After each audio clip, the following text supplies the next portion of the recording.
Despite a convincing win over Kevin Holland at UFC 279, fans and fighters still think Khamzat should be punished for missing weight. For starters, almost everyone seems to have an issue with his "I don't care, I kill everyone" attitude. Sure, it's really entertaining, but he should at least make weight, right? Conor McGregor thinks Khamzat should have been pulled off the card and sent home immediately. Stay tuned and we'll tell you exactly what the Irishman had to say. First up, make him starve. Missing weight by a pound or two is alright, it makes sense. Apart from being visibly drained out, the fighter cutting weight is exhausted and in some cases very cramped up. And shedding another pound before the final weigh-in isn't exactly a big issue. We've seen it happen multiple times in the past. But 8 pounds? What was Khamzat even thinking? And the fact that he walked on the scale and flipped a bird before quietly whispering to himself, "What happens now?" just made everything so much worse. It was like the wolf seriously didn't care. He just played with our emotions since we spent like 2 months waiting for his bout against Diaz, only to see the entire card get shuffled just hours before the fight. McGregor thinks the UFC should have canceled his fight altogether and sent him home without any pay whatsoever. Pull him from the card and make him starve.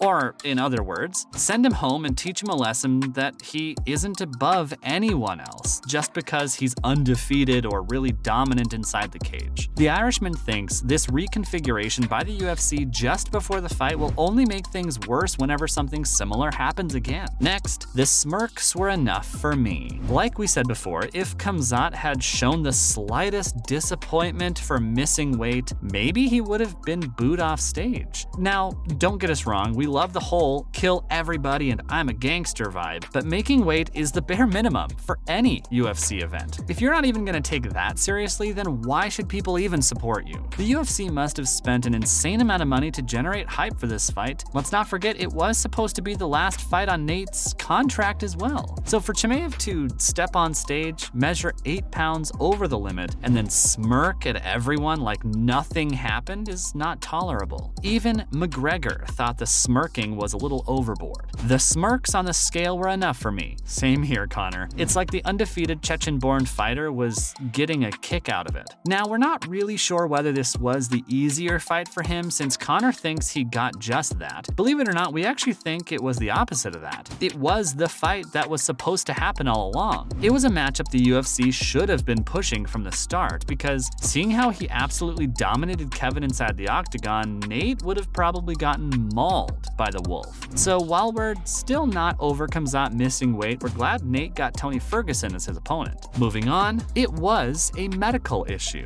Now, Dana claims Chimaev's team cited medical issues as the reason behind missing weight. Apparently, the doctors were called in and they advised the wolf against cutting weight because every time he tried, his body would cramp up, leading to serious pain. On the other hand, Mini_Khabib on Twitter claims to have seen Khamzat hanging out at a restaurant, dining and drinking sparkling water for the entire night. Even Diaz's team says that Chimaev didn't even try to cut weight since he didn't look flushed or drained. They called it cheating since Diaz made weight without any trouble whatsoever and pretty much spent the last 2 months training for this fight. Now, was it really a medical issue? We're not sure. Whose word are we supposed to take here? Dana has no reason to lie, right? And even the doctors sent to assess the situation work for the UFC. But if you look at him during the weigh-in, he doesn't even look like a fighter who tried to cut weight. The way he was moving around looked like he had no cramps at all. So yeah, things are a bit confusing, but at the end of the day, everything seems to have balanced out. Khamzat has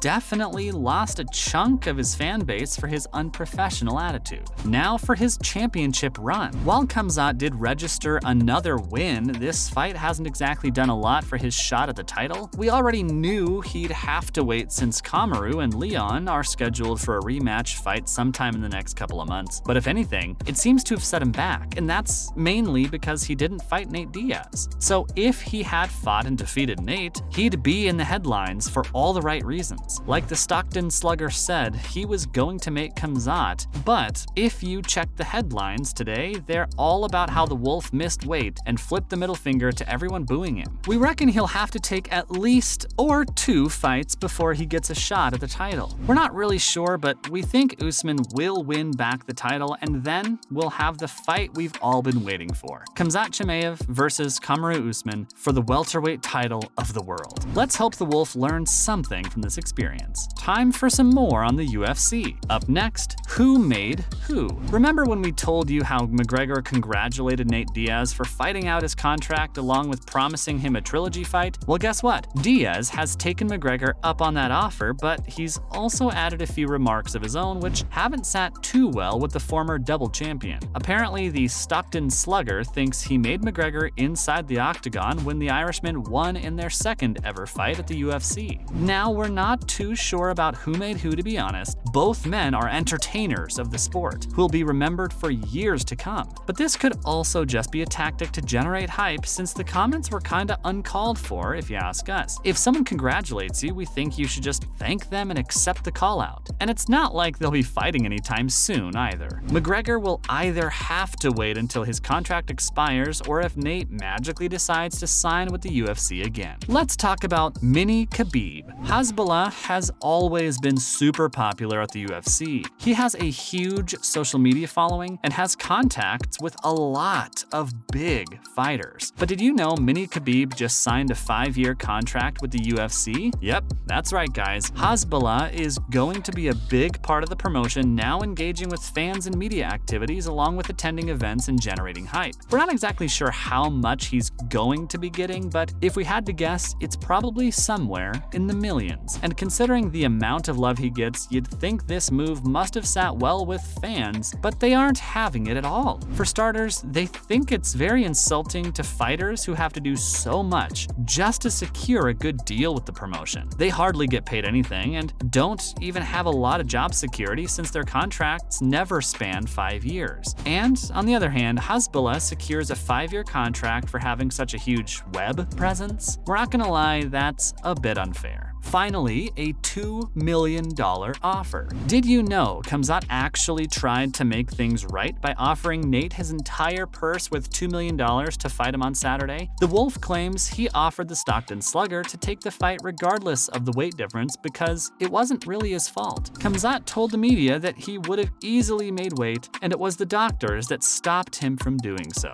Yeah, sure, 8 pounds over the limit and you could have easily made weight? That's a bit hard to believe. Also, why wait until the very last day? Why not tell everyone what's going on so they don't have to reconfigure fights at the very last moment? It was one of the weirdest UFC events we've ever seen, to be honest. Everything about it was just so fishy. Backstage brawls, no press conferences, a complete reshuffle, and they even kicked Johnny Walker and his team for not having tickets. What in the world was even going on? But anyway, it's time Khamzat forgets Nate since he's done with the UFC now. He had his chance to prove who's the real gangster, but he blew it. It's best to focus on Colby or someone else from the division now. That's it from our side, folks. So what do you think? Did Khamzat miss weight on purpose because he had too much to lose against Diaz? Or did he really have some medical issues going on? Let us know in the comments below. Remember, don't forget to like this video and subscribe to our channel for more entertaining content in the future. Thanks for watching, guys, and we'll see you next time.